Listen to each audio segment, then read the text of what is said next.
O homem está condenado a ser livre. A liberdade tem um preço que nem todos podem pagar. Porque esse medo de ser o que é. A voz do eu ecoa em dizer que a liberdade vem através da desconstrução. Me sentia livre, e o mundo não era tão cruel nesses momentos, nem mesmo a existência ou as pessoas. Entre luz e sombra, aprendo a me amar. O processo de aceitação vem com tudo aquilo que você não aceita dentro de si. Afinal, o homem está condenado a ser livre, condenado porque ele não criou a si mesmo, e ainda assim é livre. Uma vez lançado ao mundo, é responsável por tudo o que fizer. Agora você está aqui. Deixe o que te aprisiona e seja livre para voar. Você se lembra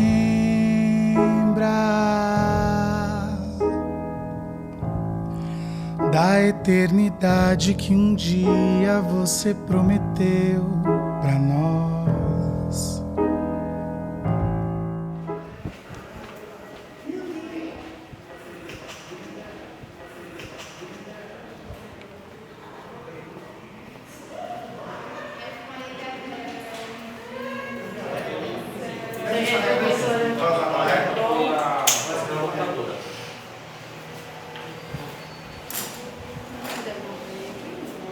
Pesquisar entre esses cientistas negros que auxiliam o desenvolvimento da ciência. Só que aí são só 3 grupos. 2 com 2 alunos e um grupo com 3. Aí você pode escolher qualquer um, tá? Aí você pode se encaixar em qualquer grupo. Verifique qual foi o cientista que foi escolhido por eles. Tá. E aí, na verdade, tem que contar a história, tem que contar qual foi a contribuição. Olha, eu aprendi a ler ainda muito pequena, deveria ter uns 5 para 6 anos. A minha tia ficava com a gente, quando minha mãe e meu pai ficavam o dia inteiro no açougue, né? E ela não sabia ler nem escrever. E aí um dia minha tia vendo eu lá, fazendo a lição e lendo o livro, né, para fazer a lição. Ela do meu lado, aí eu falei, tia, lê isso aqui pra mim, tia Aninha. Ela mora perto da minha casa hoje em dia, né? E aí a tia Aninha pegou e falou assim, filha, espera teu pai chegar, porque eu não sei ler. Olha eu com 7 anos, olha a minha cabeça. Como a senhora não sabe ler, tia? Ela, não sei. Eu falei, então vem aqui que eu vou te ensinar. Aí, B com A, Bá. E aí ia falando pra ela, soletrando. E assim eu ensinei minha tia a ler. E você que ensinou ela a ler? Minha tia hoje lê. E ela não esquece, ela fala, você me ensinou a ler.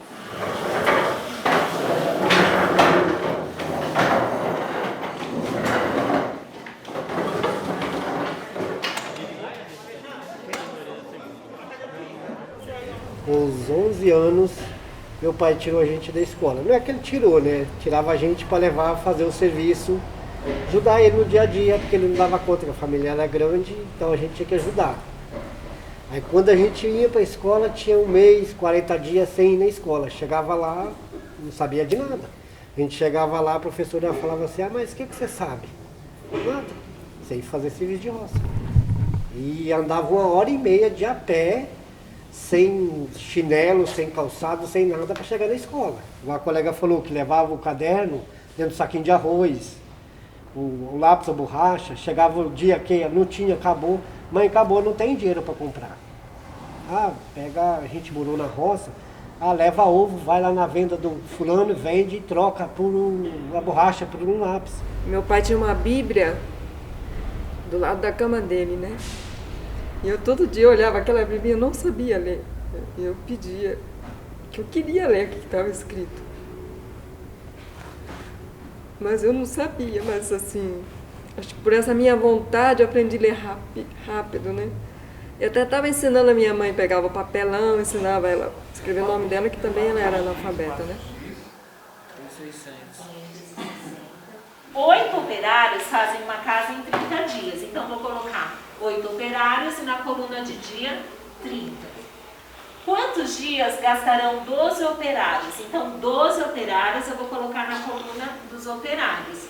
E a pergunta é, quantos dias levarão 12 operários para fazer a mesma casa? Então, na grandeza dias, eu vou completar com x. De que forma? 5 está para 14, do jeito no sentido da flecha.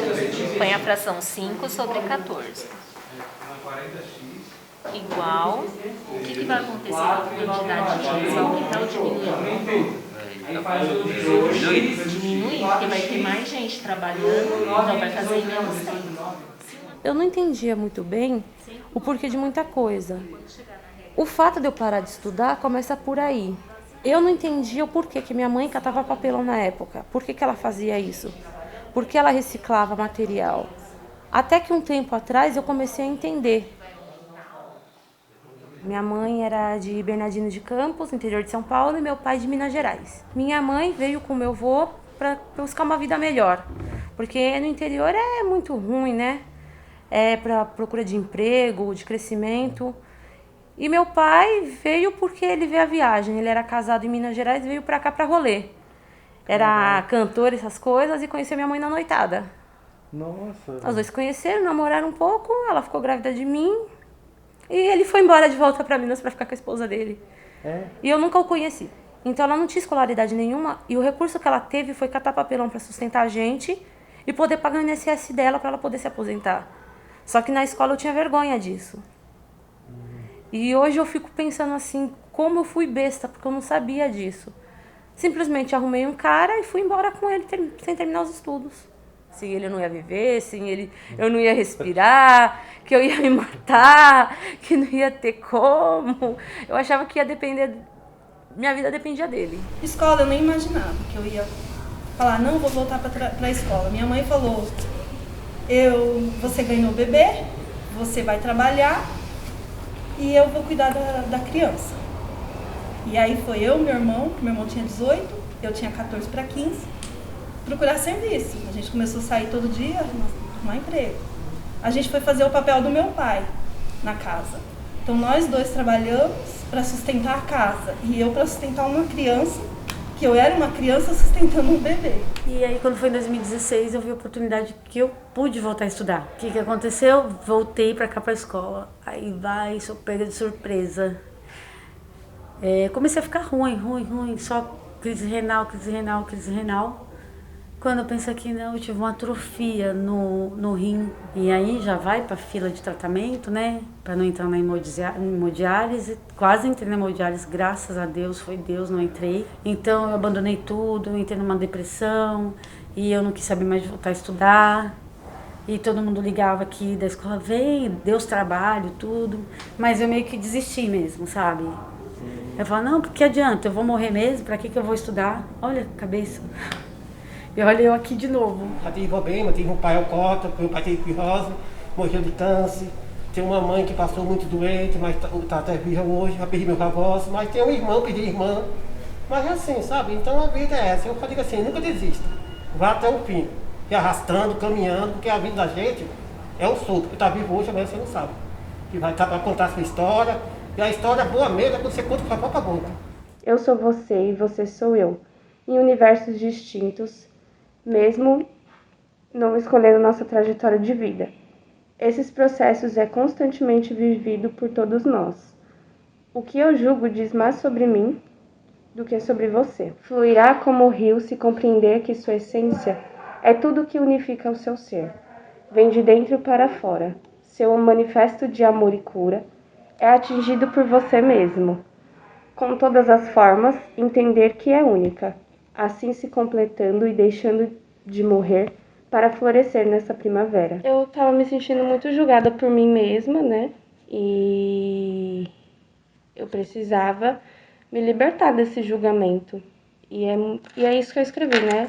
A gente se julga tanto internamente que é necessário que a gente se aceite para se libertar dessa prisão. E eu vejo que a maioria das mulheres, elas ficam se julgando não só por coisas simples, mas por tudo, né?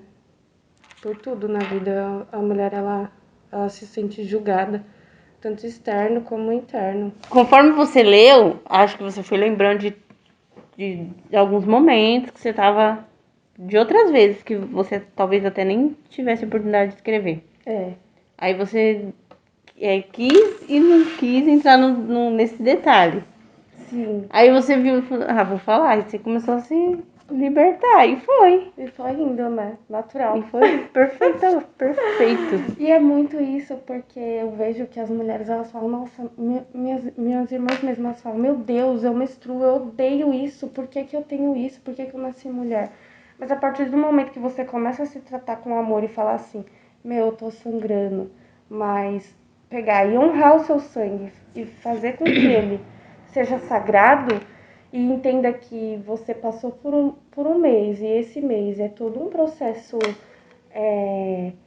de desconstrução, porque a gente fica muito doida, né, na menstruação. A gente fica com vontade de chorar, de matar, de amar, todo mundo. de rir. É um monte de emoções. Então, dentro desse sangue tem todas essas emoções. Por que você odeia tanto esse sangue, né? Algo sagaz parecia que avançava no tempo, como um controle remoto. Não havia ser que pudesse me tirar a paz daquele momento. E outra hora, tudo fazia sentido no meu 6º copo de vinho. Beber era como se me rasgasse ao meio, e outra pessoa saísse daquela escuridão que me habitava. Por fim, gozar. Como era incrível e possível ter alguns segundos de paz, seja acompanhado de si mesmo ou de alguém que poderia lhe trazer uma desgraça amorosa. Me sentia livre, e o mundo não era tão cruel nesses momentos. A questão da liberdade, até hoje ainda eu me sinto presa. Eu posso dizer assim, eu tenho uma rotina, eu sou casada, tenho filhos, então esse negócio de liberdade, por exemplo, se eu saio, eu tenho que sair com o marido ou com os filhos. Um momento assim pra mim, amigos, assim, eu não tenho muito. Então, quando eu escrevi isso daqui, esse texto, eu já estava com o pensamento de que eu precisava ter um momento só pra mim. Aí as pessoas às vezes até falam, mas você é casada, você tá aqui no sábado. Né? Aí daí que eu tô casada, ele tá lá trabalhando, ele tem a vida dele, eu tenho a minha, eu quero viver, gente, eu não sei o dia de amanhã. Ainda mais agora que tudo é... Você piscou. Tudo hoje, né? O amanhã não existe. Não, você piscou, já era, meu. Um jovem de 24 anos tá morrendo de infarto. E eu vou viver? Vou ficar só nisso? Só cuidando de filho, cuidando de casa, cuidando de marido? Não. É que nem esse ano, falei, vou estudar, vou trabalhar e vou viver a vida do jeito que eu quero. Na nossa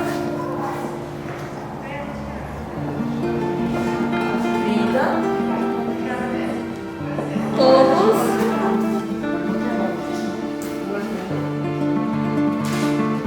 juntos,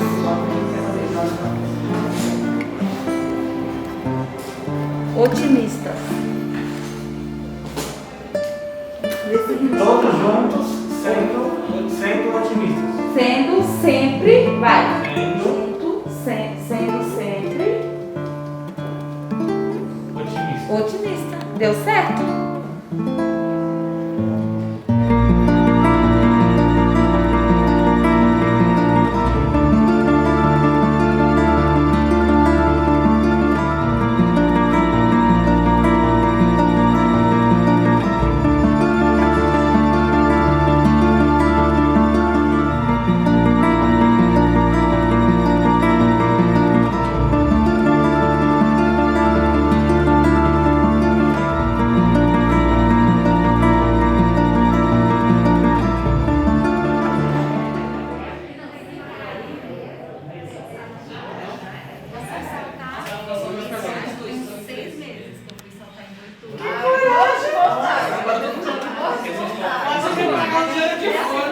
Porque se escolhessem essa data para celebrar a consciência negra, eu estaria dizendo assim que os brancos estão dando um favor, né, aos negros.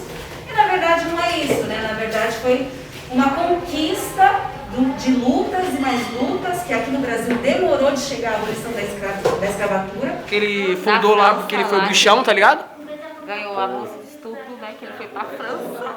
Já foi pra França? Por que ele foi pra França? Ele foi pra França. Sabe por que ele foi pra França? Sabe por que ele ganhou a bolsa?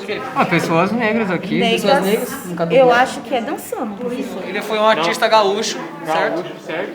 Gaúcho. Ele era o que provou que eles estão com a raça do povo preto, branco, racista, não posso falar pra fora. Não pode falar essas coisas. Aí, entendeu, tá ligado? Aí o bichão já foi como? Ele já fez uma pintura lá. Você acha que nós conseguimos, tem algo pra fazer que a gente possa mudar isso? A gente tem que vir nas crianças, porque as crianças vão olhar assim e pensar, pô, não tem um bagulho de racismo nesse barato aí, entendeu? É normal, a cor da minha é igual a dela aqui, ó. A minha cor é igual a dele, o bagulho aqui, todo mundo segue da mesma cor. Tem que ensinar as crianças, porque nós ensinamos as crianças, vai acabar... Felizes? Eu espero que felizes, né, mas não tem muita expressão aí, né? O cara não colocou o rosto, né? Não dá pra identificar.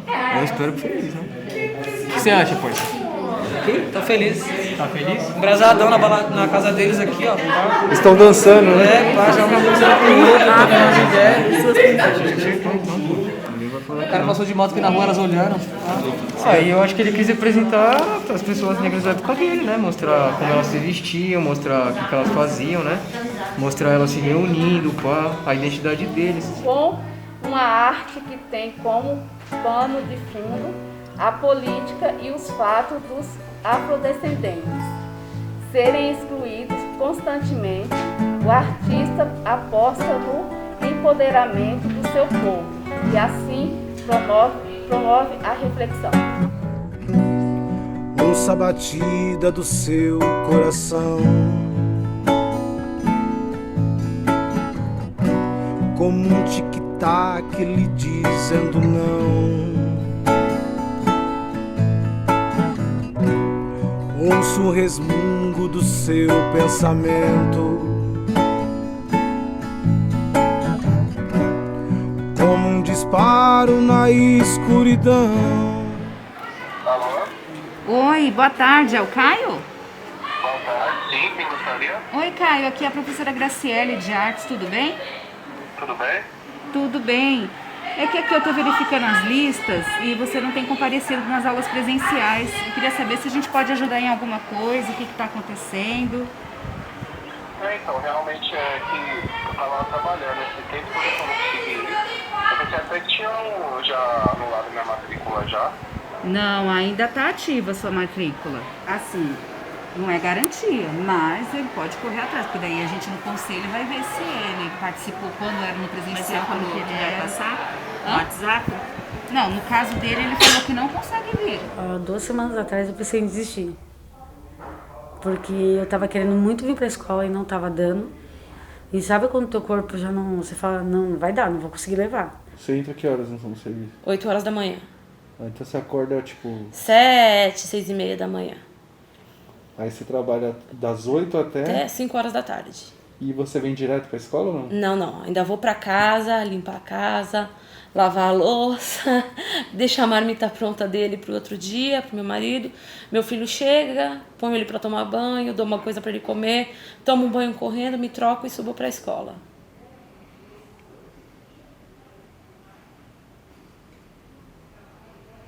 Dar aula para EJA na verdade, é dividir sonhos, né? Porque são tantas histórias e é tão engraçado, é curioso, porque a imagem que eles têm do professor é uma imagem completamente diferente. Então é muito mais fácil trabalhar com essas pessoas que nos enxergam como alguém que faz a diferença, alguém que pode dividir conhecimento, alguém que pode ser amigo, alguém que realmente ele admira. Existem alunos, né, da EJA, a grande maioria deles, admira os seus professores. O que nos move, né, e o que nos faz crescer em todos os sentidos é o conhecimento de mundo que a gente adquire. Então o conhecimento de mundo ele vai além de você aprender uma expressão numérica, ou uma concordância verbal, ou sobre determinado pintor, enfim.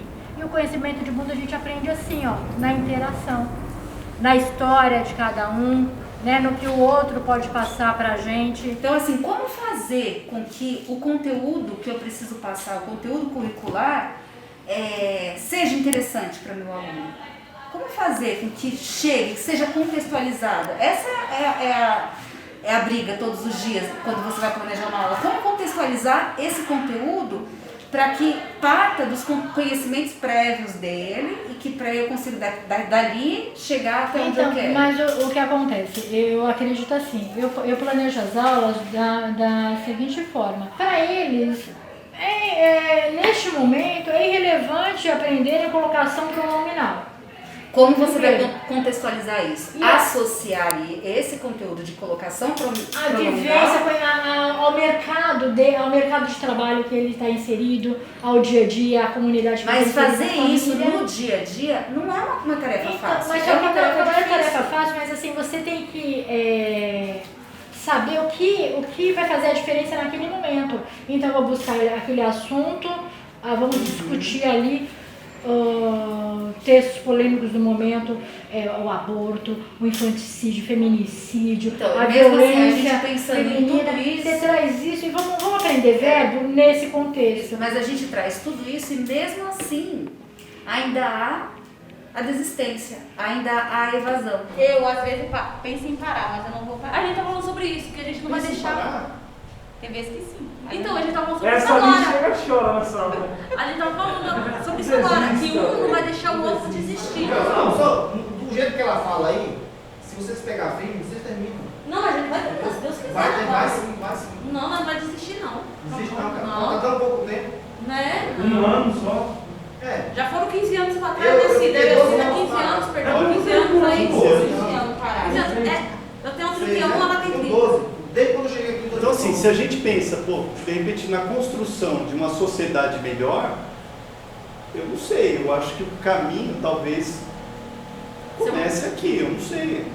Pode ser que eu não posso me enxergar talvez a curto prazo, mas eu entendo que aqui a gente pode discutir coisas, a gente pode, como o Alex falou, você acaba tendo um conhecimento, o outro faz amizade, você acaba vendo a história do outro, cria vínculo, isso aqui a gente não pode perder. A questão do trabalho, que é prioridade para eles, e quando eles pegam um serviço que vai das 2 da tarde às 10 da noite, é prioridade colocar comida na mesa. Aí tem a questão da má qualidade das nossas aulas, porque se fosse uma aula realmente interessante, uma aula boa, e como fazer isso? Essa é a questão. Eu estou 20 anos já na educação. Eu comecei a dar aula em 2001. Nós estamos em 2021. Né? É uma luta constante, porque cada ano que passa são pessoas diferentes, são maneiras diferentes, e às vezes você tem sucesso e nem sempre você tem. A profissão do professor é algo que não tem reconhecimento, é um sacerdócio de verdade. Porque a pessoa faz muitas vezes pelo prazer. E aí eu acho que é complicado porque a gente não tem tempo de se preparar financeiramente, né? Não tem dinheiro que sobra para você investir em bons cursos. Essa depressão com falta de dinheiro, com falta de reconhecimento, falta de reconhecimento dos alunos, dos pais de alunos, do Estado. Tudo é uma bomba, né? Juntou tudo isso em uma bomba, então explode, a cabeça do professor fica louca. Esses a gente vai ligar. Um Anderson, a Andréia. Eu ia ligar para esse aqui agora. Eu liguei pro Douglas. Pro Eduardo. Eduardo, ele apareceu. Não, Eduardo não apareceu, não. O Eduardo ele não tem presença. Mas eu não sei por que ele desistiu, porque ele era um bom aluno. Não atende. Acho que esse telefone nem é mais dele. Esse Rivaldo, ele apareceu esses dias. É você que sempre entra em contato comigo, não é? Tá. Você fez as atividades pelo menos no Klesman? Não, a minha atividade ela também não entregou. Alguém lembra da Ana Paula do terceiro ano? Mas só que ela tá com atestado. Esse aqui não atendeu, Eduardo. Não tem como pelo menos esses dias aí pra gente finalizar, pra você fazer alguma coisa, você vir na escola, alguém olhar sua bebê.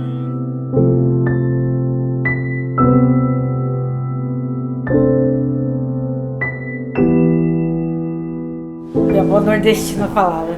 Ela falava assim, mas vocês têm a vivência. A vivência é a melhor coisa do mundo e o conhecimento também. Eu não desisto fácil das coisas.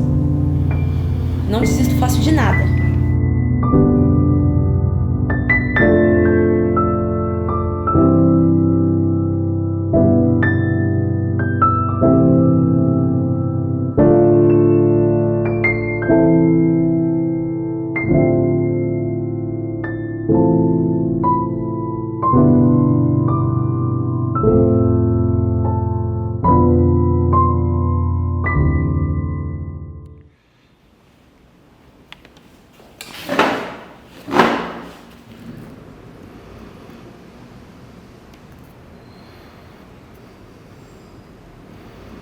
muitos, né, conseguiram conquistar o sonho, se formaram, mas por outro lado tem aquela parcela que não conseguiram.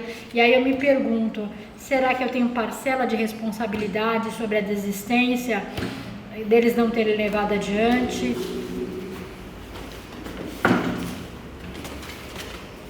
A cada semestre, ao final de cada semestre, eu me pergunto se a responsabilidade é minha também, esse fracasso é meu.